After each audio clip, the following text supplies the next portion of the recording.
Quiet on the floor, please. All quiet on the floor, please.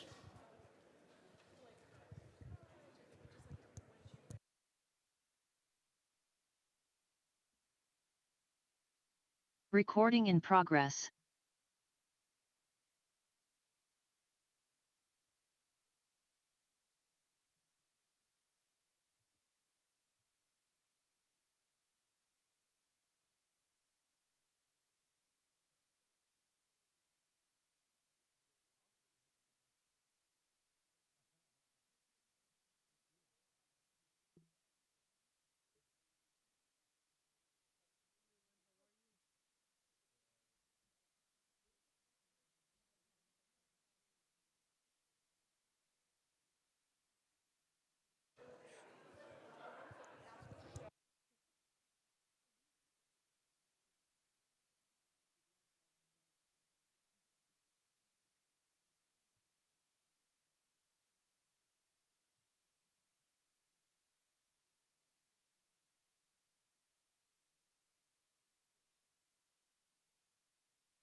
Can I have your attention, please? Can I have your attention, please? Council members, please take your seats.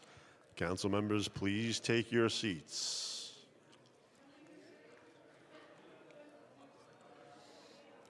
Ladies and gentlemen, at this time, please take your seats. Take your seats.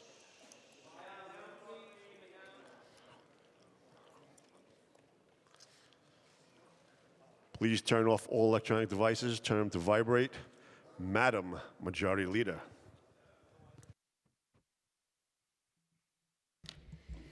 Good afternoon and welcome to the charter meeting of January 8th, 2025. I am Majority Leader Amanda Farias and I'd like to thank you for joining us. If you would like to follow along, the agenda for today's meeting is posted on our website. On behalf of the body, I welcome the members of the public who have joined us here today. During stated meetings, only members of the council may speak. Members of the public shall remain silent. If you wish to express your support of any remarks, you may make the silent approval gesture. I want to remind my colleagues that decorum is to be respected at all times. Insulting each other is not appropriate. All remarks are to be addressed to the chair and members shall not speak unless recognized by the chair. It is essential that even if we disagree, we treat each other with respect. Please join us for the Pledge of Allegiance.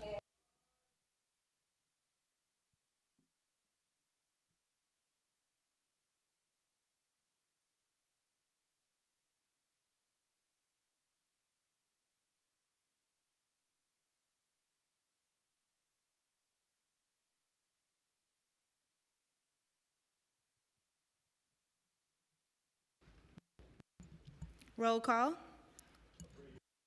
Abreu. Present. Ariola. Present. Aviles. Presente.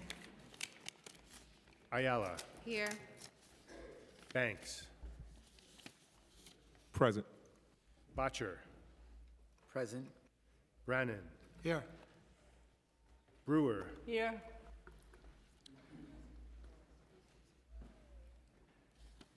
Brooks Powers. Present. Caban. Councilmember Caban. Present. Carr. Present. De La Rosa. Present. Dinowitz. Present. Felice.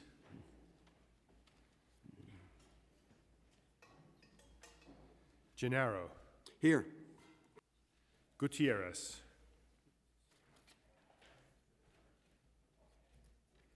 Hanif. Here. Hanks. Present. Holden. Here. Hudson. Present. Joseph. Present. Krishnan. Here. Lee. Here. Lewis. Present. Marmorato. Present. Marte. Present. Mealy.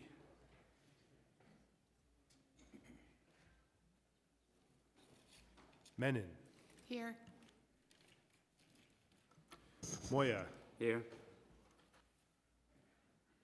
Narcisse. Present. Nurse.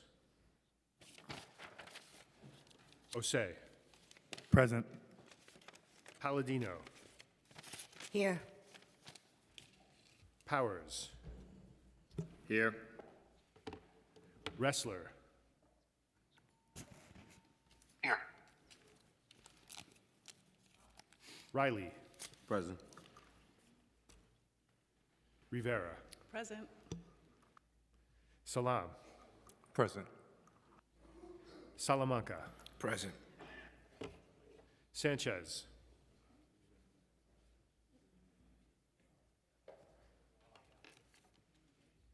Shulman, Here. Stevens, Here. Ung, Present. Vernikoff,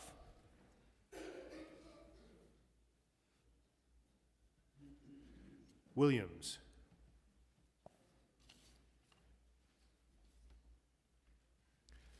One, Present. Zhuang,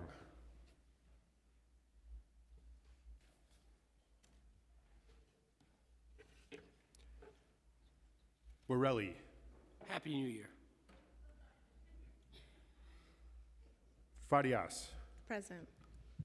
Speaker Adams, Present. Thank you. We will now have today's invocation, which will be delivered by Bishop Calvin Rice. There'll be no interruptions in the chambers. Sergeants, can you please remove him? There's no interruptions in the chambers. The public must remain silent.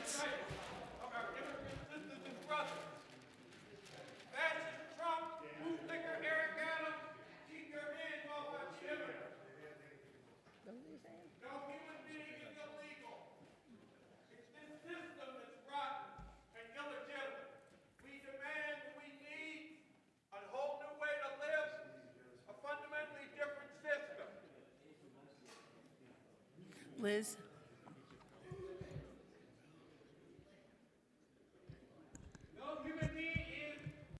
There are no interruptions in the chambers. The public must remain silent. Sergeants, please remove this member of the public out of the gallery. There shall be no interruptions from the public in the gallery. Please see yourself out of the gallery. This is an official government meeting.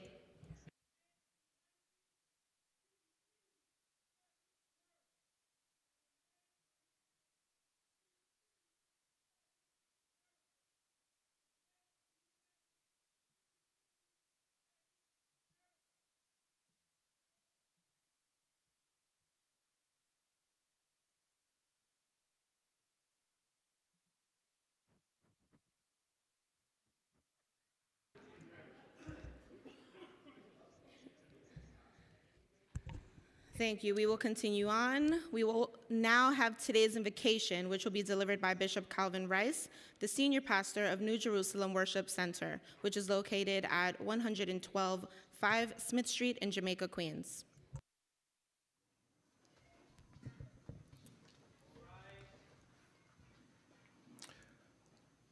Good afternoon. Would you please pray with me in your own faith experience as we seek God? Dear Lord, our God of creation and sustainer of life, we first want to give you thanks for allowing us to see this a brand new year, 2025. Thank you for the wonderful blessing of life, for health and strength. Lord, I ask your blessings upon Speaker Adams and every council member and their families. I pray for this legislative body and all the men and women that make up this council who gather here to discuss, to write, and to pass bills and laws that govern this great city. I pray that your spirit of love, compassion, and wisdom would occupy this space and direct every discussion. Help each one to see themselves as one of the least among us, see themselves as homeless, as unemployed or underemployed, so that they may be guided by the golden rule of life to do unto others as they would have others do unto them. I pray your will to be done in this place so that the lives of every person in every borough will be improved and New York City will truly become the city of lights that reflect human decency and respect for all people. These things I ask in your holy, just, and righteous name. And everyone said, amen.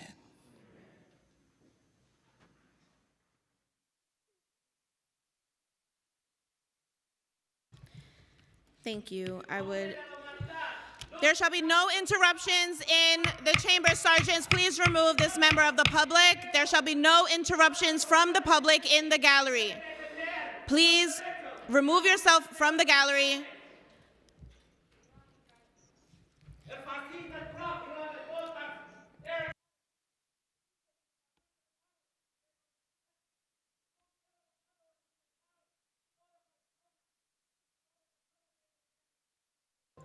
I would like to instruct for the sergeants that if there are further interruptions from the public, I will clear the gallery.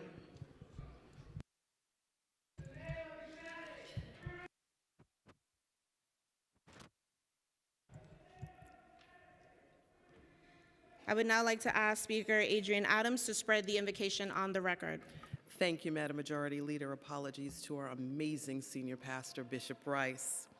Bishop Calvin Rice, senior pastor of the New Jerusalem Worship Center in Jamaica, Queens, is a dedicated and selfless faith leader who has served our communities in Southeast Queens for many years. He has advanced educational opportunities for our young scholars, led the restoration of residential housing, and supported underserved neighborhoods across the city. Bishop Rice continues to give back to this city through his expertise and leadership on numerous civil rights, nonprofit, and community organizations. He is well regarded and admired for his distinguished service. I am honored to have known and worked with Bishop Rice for many years. He is a stalwart, revered leader in my district, the Great 28. We are so grateful for his words of wisdom today as we start the new year in the New York City Council. I now make a motion to spread the invocation in full upon the record. Thank you. Adoption of minutes? None. Messages and papers from the mayor? M86, special election. Received, ordered, printed, and filed. Communication from city, county, and borough offices. M87, resignation of Councilmember Carmen Yeager. Received, ordered, printed, and filed. M88, Commissioner of Elections appointment. Received, ordered, printed, and filed. Petitions and communications? None. Land use call-ups? M89 and M90. Coupled on call-up vote, I now ask that the clerk take a roll call vote on today's land use call-ups. Happy New Year, everybody. Abreu. Aye. Thank you. Ariola. Aye. Aviles. Aye. Ayala. Aye. Banks. Aye. Botcher. Aye. Brannon. Aye. Brewer. Yes. Brooks Powers. Aye. Caban. Aye. Carr. Aye. De La Rosa. Aye. Dinowitz. Aye. Feliz. Aye. Gennaro. Aye. Gutierrez. Hanif. Aye. Hanks. Aye. Holden. Aye. Hudson. Aye. Joseph. Aye. Krishnan. Aye. Lee. Aye. Thank you, Councilmember Lee. Lewis. Aye. Mamarato. Aye. Marte. Aye. Mealy. Aye. Menon. Aye. Moya. Aye. Narcisse. Aye. Nurse. Aye. Osei. Aye. Palladino. Aye. Powers. Aye. Wrestler. Aye. Thank you, Councilmember Wrestler. Riley. Rivera. I vote aye. Salam. I vote aye. Salamanca. Aye. Sanchez. Aye. Thank you, Councilmember Sanchez. Schulman. Aye. Stevens. Aye. Ung. Aye. Vernikov. Aye. Williams. I vote aye. 1. Aye. Thank you, Councilmember 1. Zhuang. Aye. Borelli. Aye. Farias. I vote aye. Speaker Adams. I vote aye.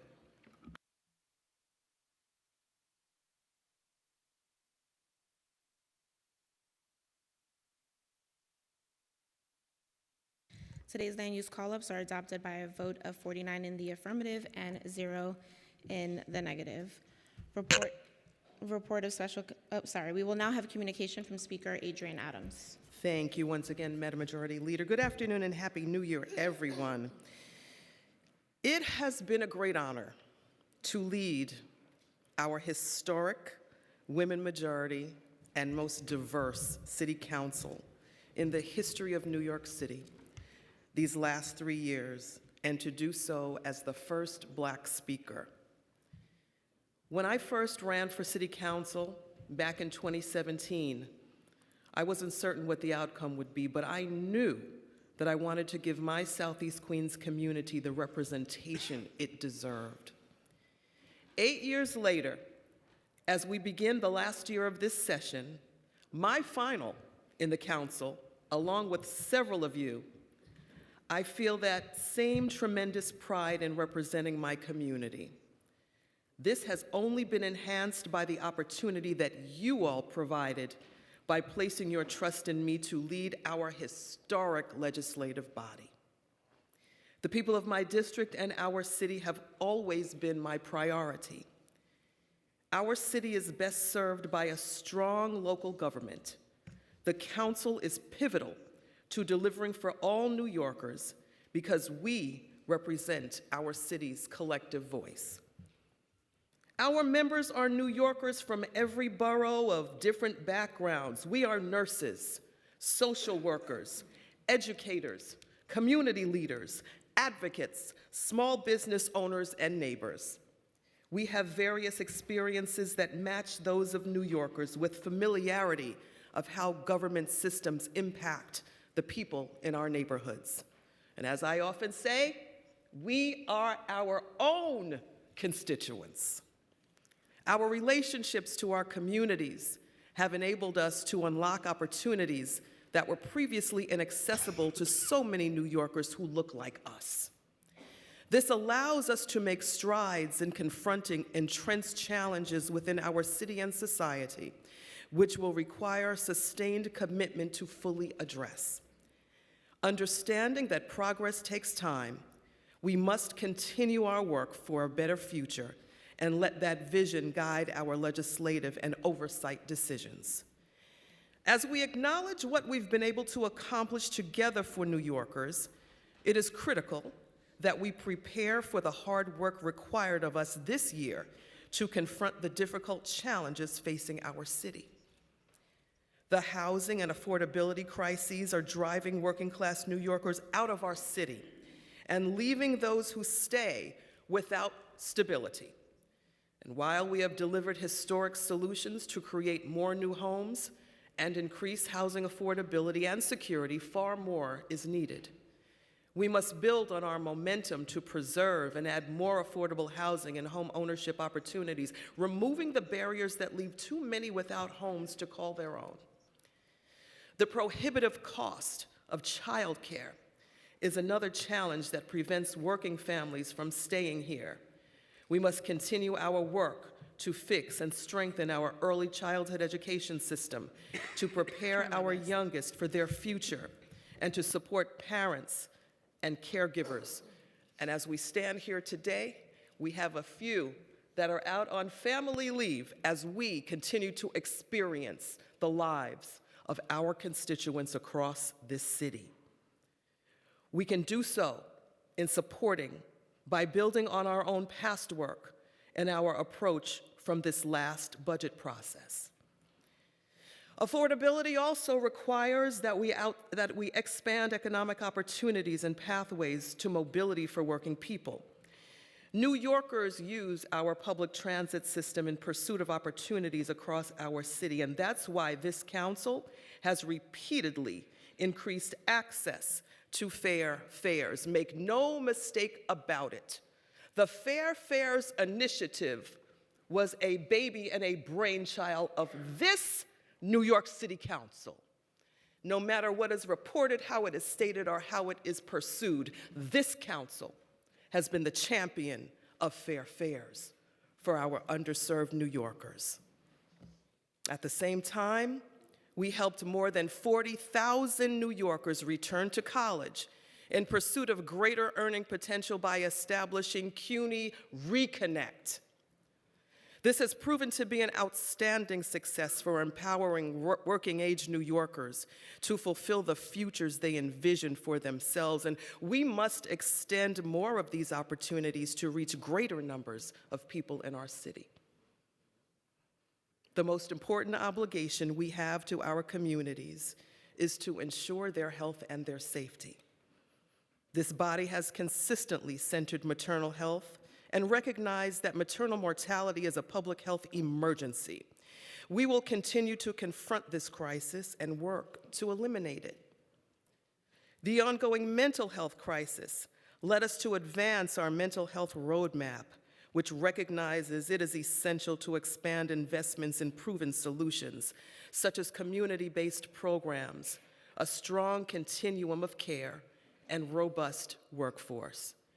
True progress towards positive mental health outcomes in our city requires a greater commitment to effective solutions. We must avoid shallow and short-term responses that fail to produce concrete resolutions. A healthier and safer city requires that we fix the dysfunction that forces people in need of mental health care into jails, unequipped to help them, and often worsens their condition. It also demands that our city return towards progress in closing Rikers for a more effective system.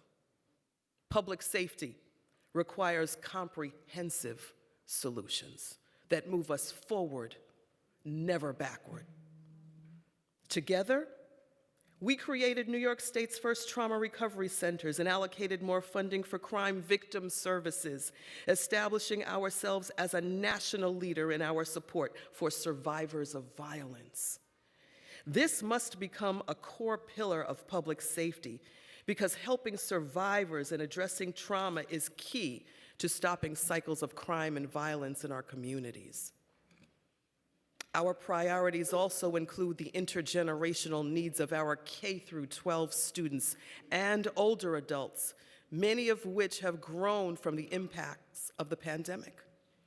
Our students are still recovering from learning loss and struggling with mental health challenges that require greater support from all of us. And of course, we cannot and will not ever forget our seniors, the jewels of our communities, to whom we owe the very foundation of our lives. As we support their ability to successfully age in our city, we must address the food and housing security, accessibility needs, and social connection. Together, colleagues, we have significant work ahead of us this year. We must continue to chip away at our challenges and make progress to deliver more of what New Yorkers deserve. As elected representatives of our nation's most diverse and largest city, we have the opportunity to model the importance of democratic governance. We can move our city and nation forward by working together alongside the diverse stakeholders of our communities because the challenges we face require our collective efforts to solve.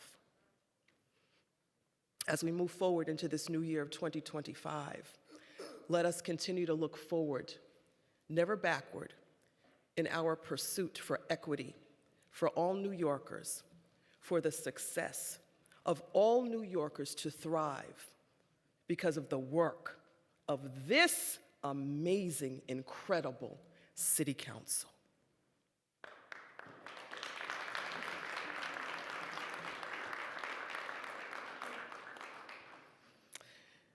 January 1st was not just the first day of the new year, but also Haitian Independence Day. This day commemorates Haiti's liberation from colonial rule in 1804 as the world's first Black-led republic. To our members of Haitian descent and all Haitian New Yorkers, I hope you had a wonderful celebration. Sac passe. 2 days ago, we celebrated Three Kings Day, a significant holiday also known as the Feast of Epiphany. It is a day of gathering with family members, exchanging gifts and shared meals. I hope everyone who celebrates had a great Three Kings Day. Tomorrow marks the solemn third anniversary of the Twin Parks Northwest building fire that claimed the lives of 17 New Yorkers, including 8 children in the Bronx. Our city will always remember the families and communities impacted by this tragedy, and we must continue to support them. As a council, we continue to focus on strengthening fire safety measures in New York City to prevent future deadly fires like this from ever happening again.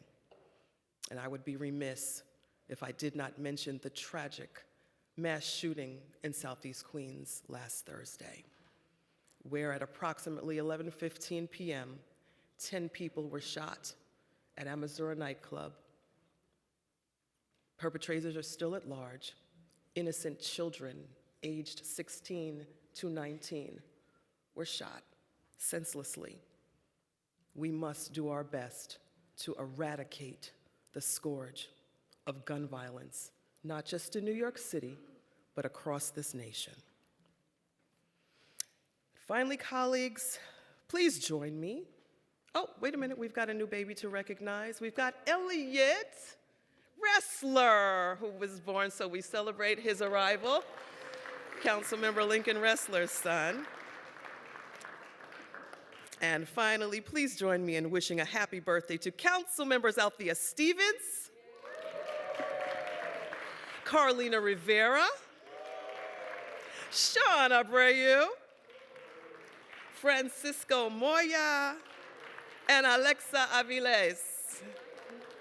Thank you, colleagues, for your attention. Now I turn it back over to the hands of our majority leader. Thank you so much. Report of special committees? None. Report of standing committees? None. Introduction and reading of bills? All bills have been referred to committee as indicated on today's agenda. Thank you. There are no items on our resolution calendar, so we will now move into general discussion, and I'd like to first recognize Councilmember Lewis, followed by Brewer. Thank you, Madam Majority Leader. Good afternoon, colleagues. Today I'm proud to introduce 2 pieces of legislation that represent vital steps forward in our commitment to advancing economic opportunity to the workforce that drives New York City and making strides to address our far-reaching mental health crisis. The first bill, Intro 1161, amends the Administrative Code to expand this critical reporting and analysis of pay and employment equity data for city contractors. This legislation builds on the critical work this council accomplished last year with the passage of our pay equity package, including the passage of my bill that expanded pay and employment equity data across all city agencies, expanding our access to information, including contractors. This legislation uncovers previously unprotected and overlooked classes of employees. It ensures that more of the city's workforce is captured in year-round data, enabling the council to conduct robust oversight and take bold steps towards closing pay gaps across racial, ethnic, and gender lines. My second bill, Intro 1162, requires the Department of Health and Mental Hygiene to report annually on suicides that occur in New York City. While a sliver of information is published with other mortality data, it is not comprehensive enough to meet the needs of advocates and service providers. By requiring data on age, ethnicity, gender, and other factors, we can better target resources to communities and populations most at risk. I urge my colleagues to join me in supporting these measures. Thank you. Thank you. I'd now like to recognize Councilmember Brewer, followed by Nurse, then Banks. Thank you. Resolution 707 calls on the state legislature to pass and the governor to sign S 8756 and Assembly 8902C.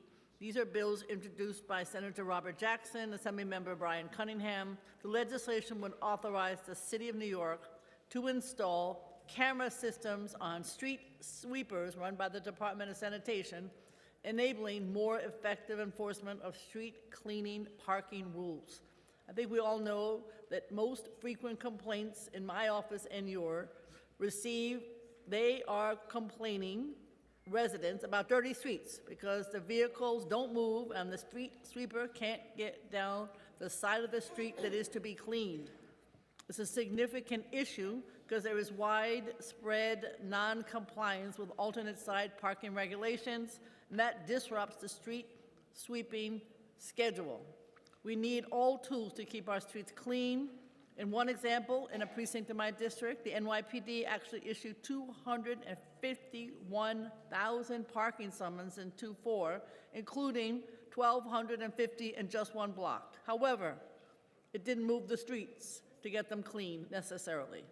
However, more enforcement is still needed. Dirty streets are unacceptable. I believe that installing cameras on street sweepers is a step in maintaining pressure on drivers to follow the damn rules. Thank you very much. Recognizing Councilmember Nurse, followed by Banks and Caban. Thank you, Majority Leader. Today, I am introducing a resolution calling on the New York Power Authority to increase its public renewable energy capacity targets to at least 15 gigawatts. In its draft strategic plan, the Power Authority projected they could reach just 3.5 gigawatts of renewable energy, and this falls extremely short of the climate goals in the Climate Leadership and Community Protection Act, which commits New York to a net zero carbon economy by 2050 and 100% zero emission electrical generation by 2040. Achieving 15 gigawatts of renewable energy capacity by 2030 would create tens of thousands of green union jobs, decarbonize New York State's energy grid, and reduce energy costs for consumers as temperatures and energy bills rise. And as we saw this year with wildfires in New York City, we really need to take action. 3.5 gigawatts just won't cut it. I urge everyone to sign on to this resolution. Thank you very much. Recognizing Councilmember Banks, followed by Caban. Thank you, Madam Majority Leader. This week, the congestion price and toll plan was implemented, and I'm strongly opposed to it, as it imposes another tax on the working and middle-class New Yorker.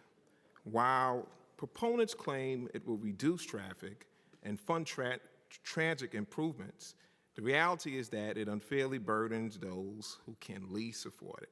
Working-class New Yorkers, small business owners, and the commuters who depend on their cars.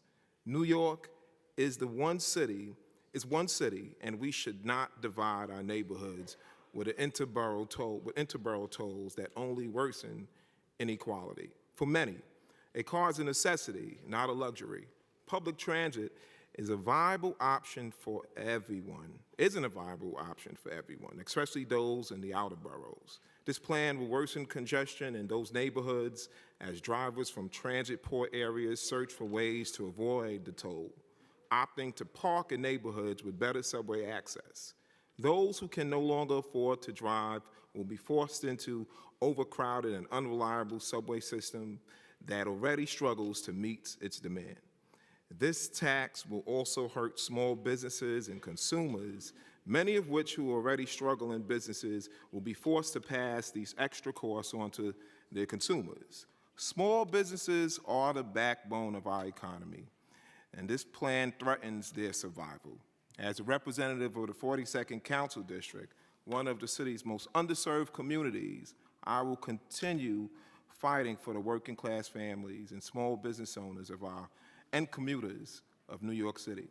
New York deserves a real plan that addresses congestion without punishing those who can least afford it. I will work tirelessly to ensure that the voices of those affected are heard. Thank you. Recognizing Councilmember Caban. Thank you. Today I'm introducing a resolution together with Councilmember Aviles that puts the council on record standing alongside our immigrant neighbors and against policies and rhetoric that threaten the fabric of our city and our values as New Yorkers. Immigrants are the backbone of our communities, our workforce, and our city. The Trump administration's proposed mass deportations are inhumane, would be economically devastating, and go against everything New York City represents. This resolution reaffirms our commitment to protecting our immigrant neighbors and rejecting policies that harm families, communities, and our city. And I just want to take a moment to acknowledge the messages coming from the balcony today. Thank you. Seeing no one else signed up to speak, I'll now call on Speaker Adrian Adams to close today's meeting. Thank you, Madam Majority Leader. And the charter meeting of January 8th, 2025 is happily hereby adjourned. I'll ask the chambers to be cleared and members to stay within